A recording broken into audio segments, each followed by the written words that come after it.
नमस्ते दोस्तों। पर्यावरण के इस चैप्टर के पार्ट सेकंड में आपका स्वागत है। पर्यावरण के हमारा परिवार हमारे मित्र वाले जो हमारा पार्ट था उसमें हमने फर्स्ट पार्ट का कंटेंट और फर्स्ट पार्ट का वीडियो आपको भेज दिया है। आज हम शुरू करने जा रहे हैं पार्ट सेकंड। आपके सिलेबस के अकॉर्डिंग इसका नाम पार्ट 4 है, प्राकृतिक संसाधन, लेकिन हमने इसे पार्ट सेकंड माना है। लेकिन आपको एक बात बता दूं, इस पार्ट सेकंड के जिसका नाम है प्राकृतिक संसाधन, उसके आपको दो वीडियो मिलेंगे। तो आपके सामने ये पहला वीडियो आपको दे रहा हूं मैं, इसके बाद आपको दूसरा वीडियो मिल जाएगा। तो प्राकृतिक संसाधन, नेचुरल रिसोर्सेस क्या होते हैं, हम उनकी बात करते हैं। तो हमारे पर्यावरण में उपलब्ध प्रत्येक वस्तु जो हमारी आवश्यकताओं को पूरा करने में प्रयुक्त की जा सकती है और जिसको बनाने के लिए प्रौद्योगिकी उपलब्ध है, मतलब टेक्नोलॉजी उपलब्ध है, और जो आर्थिक रूप से संभव और सांस्कृतिक रूप से मान्य है, एक संसाधन है। संसाधन में हम बहुत सारी चीज़ें ले सकते हैं जो हमारी आवश्यकताओं को पूरा करें, वो संसाधन है। उसको बनाने के लिए टेक्नोलॉजी उपलब्ध हो, वो संसाधन है। और आर्थिक रूप से, सांस्कृतिक रूप से मान्य हो, वैलिड हो, उस सारी चीज़ों को हम क्या बोलेंगे? संसाधन के रिसोर्स बोलेंगे। और जो प्रकृति से मिल रहा है वो होता है प्राकृतिक संसाधन। तो पर्यावरण में उपलब्ध वस्तुओं की रूपांतरण प्रक्रिया, उनके रूप बदलने की प्रक्रिया, प्रौद्योगिकी और संस्थाओं के परस्पर अंतर संबंध में निहित है। मतलब टेक्नोलॉजी जो है और जो ऑर्गेनाइजेशन है उसमें अच्छा खासा रिलेशन होता है, उसमें निहित है।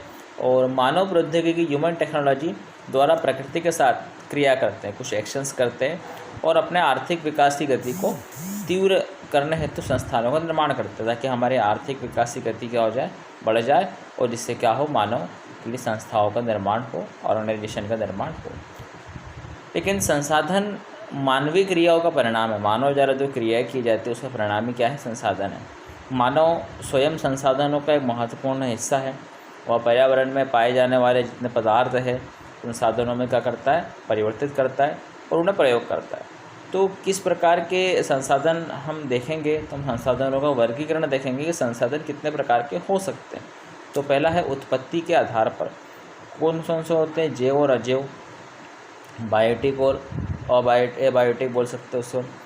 समाप्यता के आधार पर नवीकरण योग्य और अनवीनीकरण योग्य, मतलब रिन्यूएबल और नॉन रिन्यूएबल। जिनको हम दोबारा यूज़ कर सकते हैं वो नवीनीकरण, उनको दोबारा यूज़ नहीं कर सकते वो होते हैं अनवीनीकरण। स्वामित्व के आधार पर व्यक्तिगत, इंडिविजुअल, सामुदायिक, राष्ट्रीय नेशनल और अंतर्राष्ट्रीय इंटरनेशनल। सामुदायिक मतलब सोशल एक्टिविटी से संबंधित। और विकास स्तर के आधार पर, डेवलपमेंट के लेवल के अकॉर्डिंग बात करें तो संभावी मतलब एक इमेजिनेशन वाला, विकसित भंडार, डेवलप्ड स्टोरेज और संचित कोष। स्टोरेज की जो बात करते हैं, जो स्टोर करके रखते हैं, ये सारे संसाधनों के प्रकार। अब हम बात करेंगे उत्पत्ति के आधार पर। उत्पत्ति के आधार पर जो बात करें हमने जैव और अजैव की, तो उत्पत्ति के आधार पर बात करते हैं जैव संसाधन की। तो इन संसाधनों की प्राप्ति जीवमंडल से होती है और उनमें जीवन व्याप्त है। समस्त जीवन जो है पूरा व्याप्त जीवमंडल में होता है, नाम ही है जीवमंडल। जैसे मनुष्य है, वनस्पति है, जंतु है, मत्स्य जीवन है, मछलियों का जीवन है, पशुधन है, पशुओं के जो धन है, पशु संबंधी, पशु की चराई, पशुओं को रखने की व्यवस्था, ये सारी चीज़ जो है किस पर आएगी? जैव संसाधन पर आएगी। लेकिन ये परिभाषा जो है ये उत्पत्ति के आधार पर है। अजैव संसाधन की बात करें तो वे सारे संसाधन जो निर्जीव वस्तु से बनते हैं, नॉन लिविंग से बनते हैं, अजैव संसाधन के जैसे उदाहरण चट्टानें हैं, धातु है, सारे अजैव संस्थान हैं। और सीधी सी बात है, जो जैव संस्थान होते हैं वो सारे क्या होते हैं? जैविक चीज़ों से बनते हैं, जिंदा चीज़ों से बनते हैं। मनुष्य, वनस्पति, जंतु सारी जीवित अवस्था में होते हैं, इसलिए क्या उनको बोलते हैं? जैव संसाधन। और अजैव जो निर्जीव वस्तु से बनते हैं वो अजैव। दूसरा हमने देखा था समाप्यता के आधार पर नवीकरणीय योग्य और अनवीकरणीय योग्य, हम इनकी बात करते हैं। तो ऐसे संसाधन जिन्हें भौतिक, रासायनिक और यांत्रिक प्रक्रियाओं द्वारा, मतलब फिजिकल, केमिकल और मैकेनिकल प्रक्रियाओं द्वारा नवीकृत या पुनः उत्पन्न किया जा सकता है। मतलब एक बार हमने यूज़ कर लिया है लेकिन दोबारा उसको यूज़ कर सकते हैं, उनको बोलते हैं नवीकरणीय। तो नवीकरणीय योग्य, अच्छा, पुनः पूर्ति योग्य संसाधन कहलाते हैं, अर्थात जिनका उपयोग हम पुनः कर सकते हैं, दोबारा कर सकते हैं। जैसे सौर, पवन ऊर्जा, सोलर एनर्जी, विंड एनर्जी, जल, वन और वन्य जीवन। इन संसाधनों को सतत और प्रवाह संसाधनों में विभाजित किया गया। अब बात करते हैं अनवीकरणीय योग्य संसाधन, मतलब पहले बताया था नॉन रिन्यूएबल, जिनका हम दोबारा प्रयोग नहीं कर सकते। तो इन संसाधनों का विकास एक लंबे भूवैज्ञानिक अंतराल में होता है। खनिज और जीवाश्म ईंधन इस प्रकार के संसाधनों के उदाहरण हैं। खनिज जो है, मिनरल्स है, जीवाश्म ईंधन है, जो फॉसिल फ्यूल है, इसके एग्जाम्पल हैं।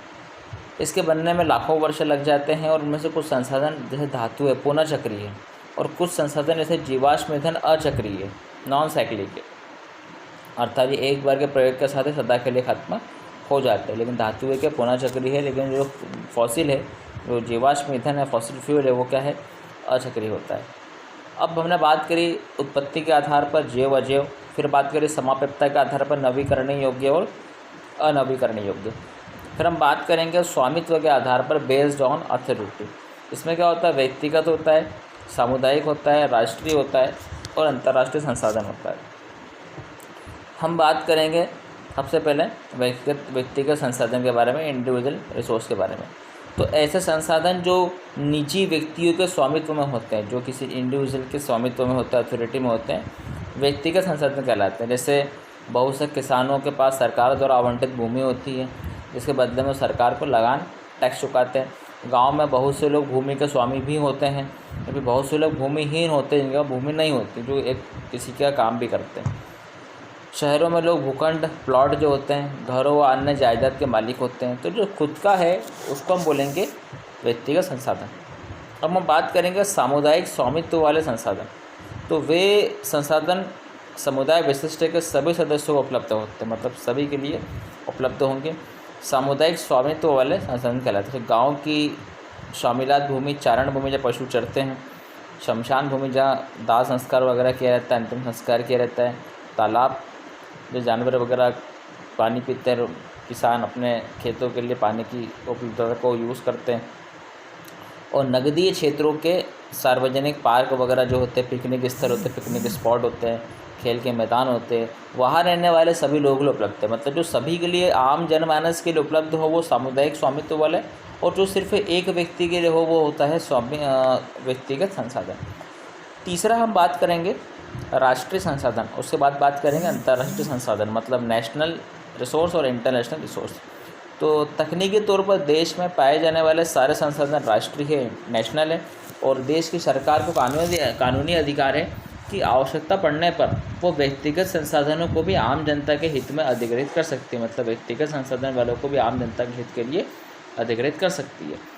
सारे खनिज पदार्थ, जितने भी मिनरल्स, सब्सटेंस है, जल संसाधन, वन्य जीव, राजनीतिक सीमाओं के अंदर सारी भूमि, और 12 समुद्री मील, मतलब 19.2 किलोमीटर, बता दूँ 1 किलोमीटर में 1.6, 1 मील में 1.6 किलोमीटर का दायरा आता है।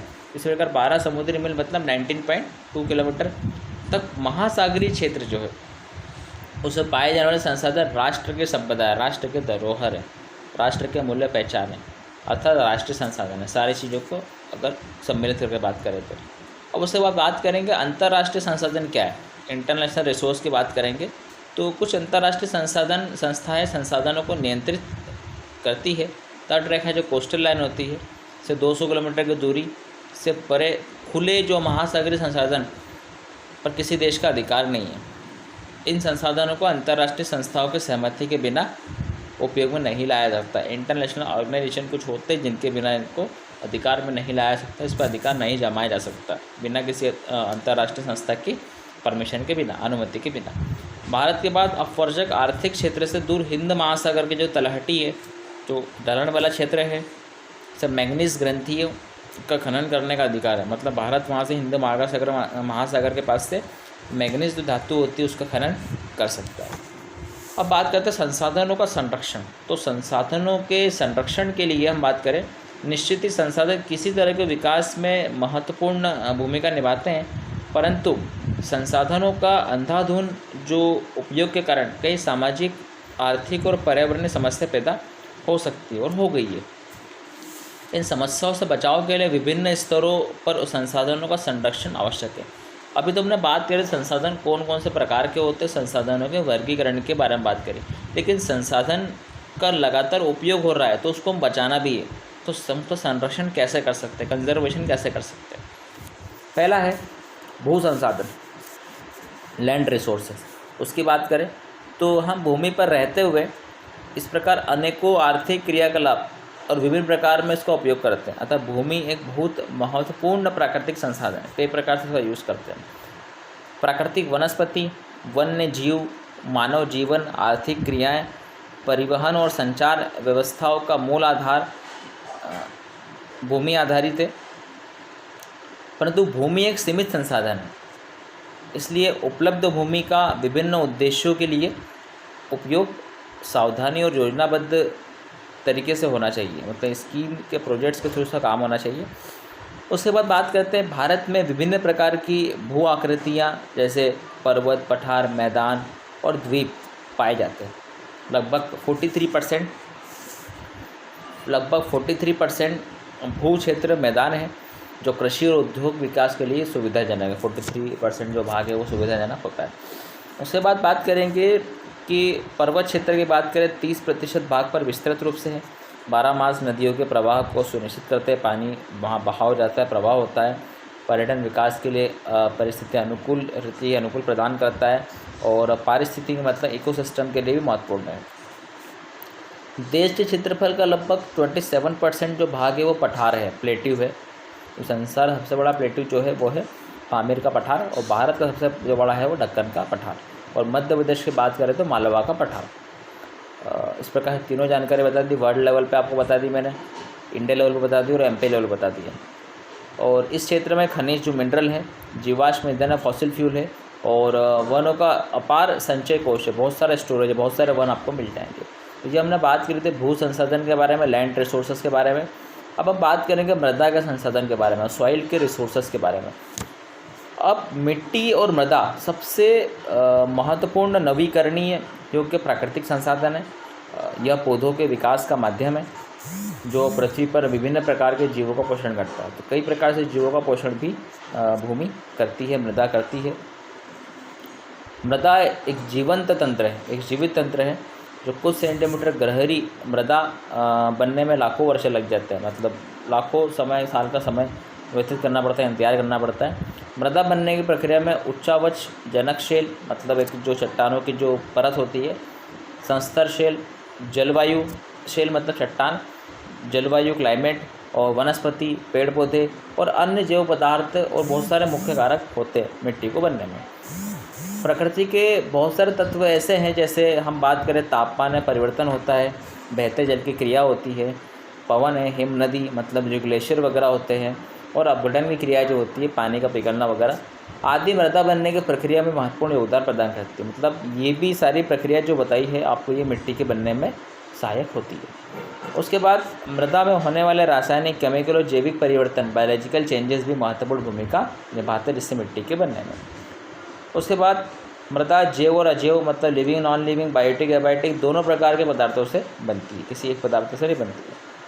भारत का मृदाओं के बनने की प्रक्रिया को निर्धारित करने वाले तत्वों को, जो भारत की मृदा को बनाने में बहुत सारे तत्व जो होते हैं उनको बनाने रंग, गहराई, गठन, आयु और रासायनिक और भौतिक गुणों के आधार पर विभिन्न प्रकारों में बांटा जा सकता है। हम अगर मिट्टी की बात करें तो भारत में मुख्यतः 8 प्रकार की मिट्टी पाई जाती है। हम इसके बारे में पहले बात कर चुके हैं।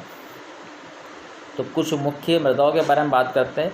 सबसे पहले हम बात करेंगे ब्लैक सॉइल, काली मृदा के बारे में, काली मिट्टी के बारे में, जो कि सबसे महत्वपूर्ण होती है। इन मृदाओं का रंग काला है, इन्हें रेगर मृदा भी कहते हैं। काली मिट्टी का एक नाम होता है रेगर मृदा। काली मिट्टी कपास की खेती के लिए उचित समझी जाती है, सबसे इम्पोर्टेंट फैक्टर बन सकता है और इसे काली कपास मृदा के नाम से भी जाना जाता है। यह माना जाता है कि जलवायु और जनक शोलों ने काली मृदा के बनने में महत्वपूर्ण भूमिका अदा की है, जो चट्टानें वगैरह होती हैं उनसे। इस प्रकार की मृदाएँ, दक्कन का पठार आपको बताया मैंने, भारत का सबसे बड़ा पठार है दक्कन का पठार, जिसे डेक्कन प्लेट्यू बोलते हैं। बेसाल्ट चट्टानें जो होती है क्षेत्र के उत्तर पश्चिम भागों में पाई जाती है और लावा जनक शेलों से बनी होती है, जिसमें लावा निकलता था, इसी चट्टानों में से बनी होती है, लावे वाली चट्टानों से बनी होती है।